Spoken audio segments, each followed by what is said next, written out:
बच्चों, आज की वीडियो में हम कॉल्स इन एरियर्स और कॉल्स इन एडवांस को समझने वाले हैं कि इनको किस तरीके से रिकॉर्ड किया जाता है। तो पहले हम समझते हैं कॉल्स इन एरियर्स क्या होता है। If a share holder does not pay the call amount on allotment और any call according to the terms, the amount not so received is termed calls in arrears. देखिए, जब company के द्वारा share holder से application money जब company को receive हो जाता है, उसके बाद कंपनी शेयर अलॉट करती है, अलॉटमेंट का पैसा मांगती है, उसके बाद according to terms second call first call सारा पैसा मांगती है। अगर कोई शेयर होल्डर अलॉटमेंट का या फर्स्ट कॉल का या सेकंड कॉल का पैसा समय पर पे नहीं करता है, जो ड्यू डेट है उस पर पे नहीं करता है, तो उसे कहा जाता है कॉल्स इन एरियर्स। और जो पैसा इस प्रकार से कंपनी को रिसीव नहीं हुआ है वो कॉल्स इन एरियर्स अकाउंट में डेबिट कर दिया जाता है। जैसे मान लीजिए कोई शेयर होल्डर अलॉटमेंट के समय अलॉटमेंट का पैसा नहीं दे पाया, तो अलॉटमेंट रिसीव करते समय कंपनी उस अमाउंट को कॉल्स इन एरियर्स अकाउंट में डीआर कर देंगी। बाद में अगर वो अलॉटमेंट का जो पैसा रह गया है वो फर्स्ट कॉल या सेकंड कॉल के साथ दे देता है, तो उस कंडीशन में कंपनी कॉल्स इन एरियर्स के अकाउंट को सीआर कर देंगी। तो इसको हम एक एग्जाम्पल से समझते हैं। तो देखिए, मान लीजिए एक कंपनी है, 10,000 शेयर्स इशू किए हुए हैं। एप्लीकेशन तो कंपनी मांग चुकी है और सारे शेयर होल्डर्स ने एप्लीकेशन तो दिया ही होगा, क्योंकि जो एप्लीकेशन देगा उसी को कंपनी शेयर अलॉट करेगी। तो एप्लीकेशन का प्रोसेस तो हो गया है। अब कंपनी ने अलॉटमेंट का पैसा ड्यू किया, तो अलॉटमेंट का पैसा 10,000 शेयर्स पे 3 रुपए के हिसाब से ड्यू किया। ड्यू की एंट्री क्या होगी देख लीजिए, शेयर अलॉटमेंट अकाउंट या टू शेयर कैपिटल। 10,000 शेयर्स पे 3 रुपए के हिसाब से कंपनी ने 30,000 रुपए ड्यू कर दिया। अब देखिए, यहाँ पर एक शेयर होल्डर है, इसका नाम है ए। इसके पास कंपनी के 1,000 शेयर्स हैं। अब इसने क्या किया, इसने अलॉटमेंट का पैसा दिया ही नहीं, तो इसे क्या कहा जाएगा, कॉल्स इन एरियर्स। तो जब कंपनी पैसा रिसीव करेगी, 10,000 शेयर्स पे कंपनी ने 3 रुपए के हिसाब से 30,000 ड्यू किया है, लेकिन ए ने तो पैसे दिए नहीं है। इसका मतलब दिए कितने लोगों ने हैं पैसे, केवल 9,000 शेयर्स पे कंपनी को अलॉटमेंट मनी रिसीव हुआ है। तो देखिए, रिसीव करते समय एंट्री होगी bank account DR to share allotment account. तो देखिए, यहां पर ये अलॉटमेंट मनी रिसीव करने की एंट्री हुई है। कंपनी को अलॉटमेंट मनी कितने शेयर्स पे रिसीव हुआ है, 9,000 शेयर्स पे, क्योंकि ए ने अलॉटमेंट का पैसा नहीं दिया। तो कंपनी को 9,000 शेयर्स पे 3 रुपए के हिसाब से 27,000 रिसीव हो गया है। लेकिन कंपनी ने ड्यू कितना किया था, 30,000 रुपए। अब आप देखिए, जो ए है इसके पास 1,000 शेयर्स हैं, इसको अलॉटमेंट का 3 रुपए देना था। 1,000 शेयर्स पे 3 रुपए के हिसाब से इसको 3,000 रुपए कंपनी को अलॉटमेंट मनी भेजना था, जो कि इसने नहीं भेजा है। इसीलिए company calls in arrears account को डीआर करेगी। कॉल्स इन एरियर्स जो है वो कंपनी के लिए एक एसेट अकाउंट है। एसेट अकाउंट क्यों है, नेचर ऑफ अकाउंट अगर बात करें तो एसेट अकाउंट है, क्योंकि ये पैसा कंपनी का शेयर होल्डर पर ड्यू है, लेकिन उसने पे नहीं किया है। इसीलिए कंपनी को ये पैसा शेयर होल्डर से लेना है, इसीलिए कंपनी के लिए ये एसेट है। हालांकि इसे बैलेंस शीट में एसेट साइड में नहीं दिखाया जाता है, इसे कंपनी की जो subscribe but not fully paid up capital होती है उसमें से बाय वे ऑफ डिडक्शन दिखाया जाता है, मतलब माइनस करके दिखाया जाता है। तो ये हमने कॉल्स इन एरियर्स को इस तरीके से रिकॉर्ड कर दिया। देखिए, कॉल्स इन एरियर्स को रिकॉर्ड करने का एक और मेथड है, without opening calls in arrears account. उस कंडीशन में काम और आसान हो जाएगा। फिर हम केवल एंट्री करेंगे bank account DR to share allotment 27,000 रुपए से। कॉल्स इन एरियर्स अकाउंट हम ओपन ही नहीं करेंगे। तो एक ये भी तरीका है, और अगर आपकी मर्जी हो तो आप कॉल्स इन एरियर्स वाला तरीका अपना, ये थोड़ा आसान होता है और थोड़ा लॉजिकल रहता है, इसीलिए आप इसी तरीके से करें। तो एक तो ये अलॉटमेंट मनी नहीं रिसीव हुआ है, कॉल्स इन एरियर्स को हमने डीआर कर दिया। इसमें आपको मैंने एक और बात बताई है, later on receipt of arrears amount it is credited. तो इसको भी यहीं पे समझ लेते हैं।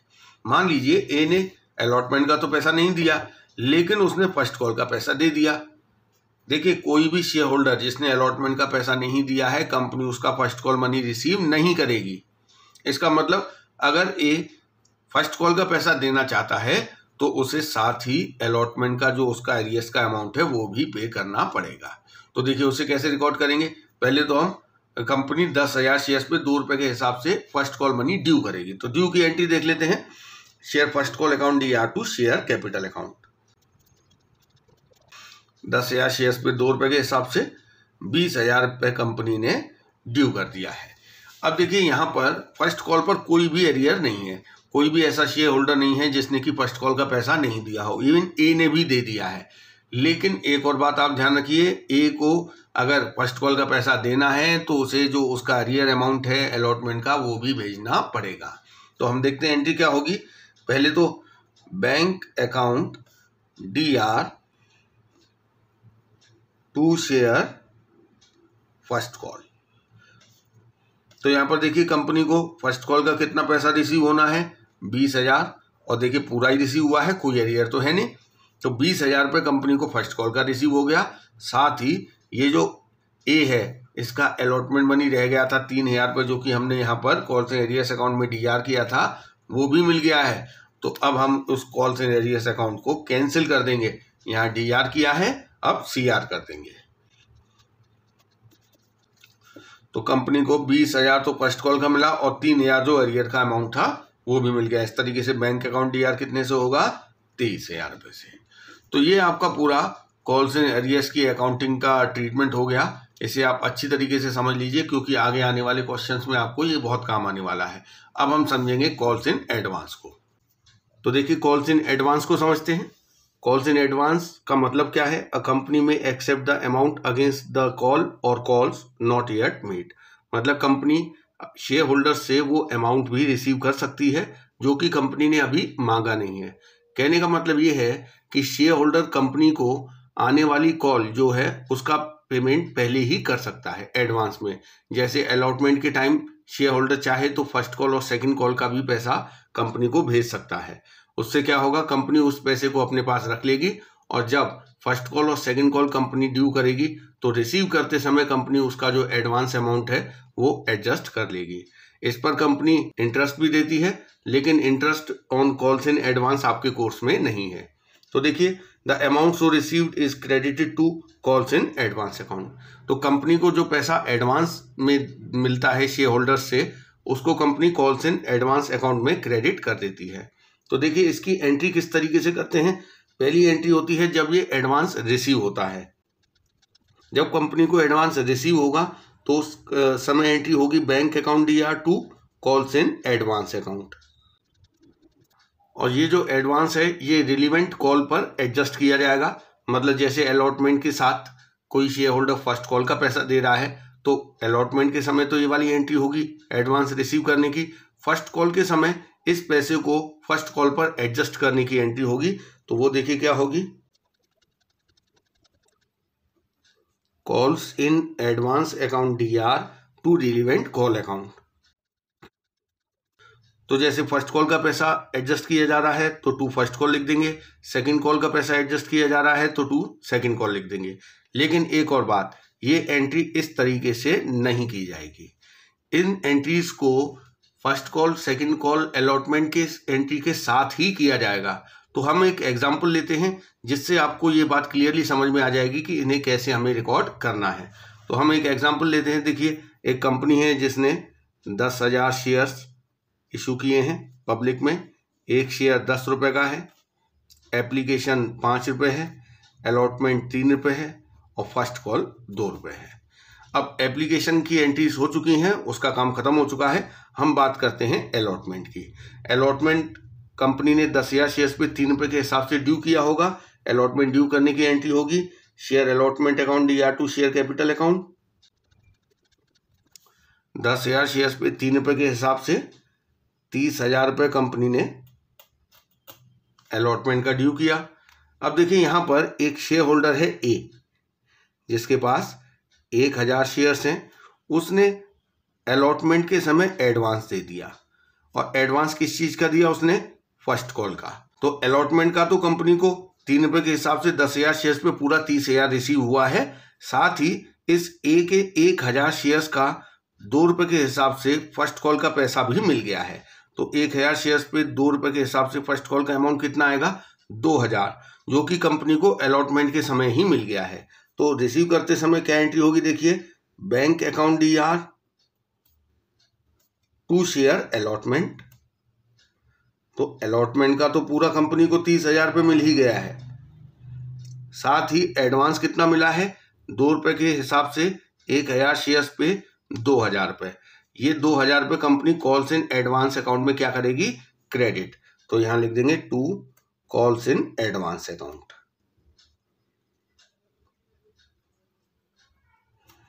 ₹2000। तो इस तरीके से कंपनी को अलॉटमेंट के समय मिले कितने हैं, 32,000 रुपये। 30,000 अलॉटमेंट के और 2000 एडवांस के। तो देखिए ये वाली एंट्री सेपरेटली नहीं हुई है, ये अलॉटमेंट मनी को रिसीव करने की एंट्री के साथ ही मर्ज कर दी गई है। इसके बाद अब हम बात करेंगे फर्स्ट कॉल की। तो देखिए पहले तो कंपनी ये फर्स्ट कॉल का पैसा 10,000 शेयर्स पे ड्यू करेगी। एंट्री होगी share first call account DR2 share capital account.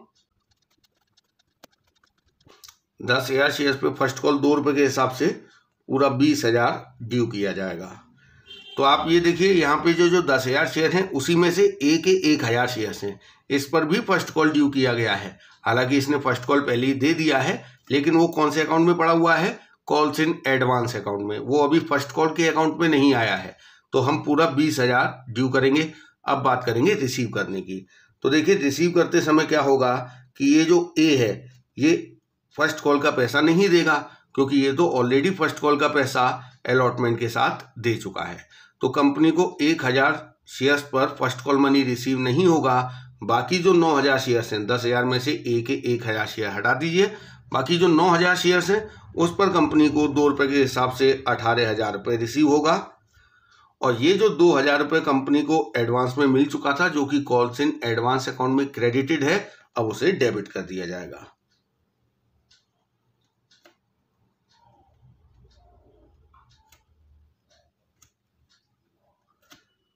To share first call.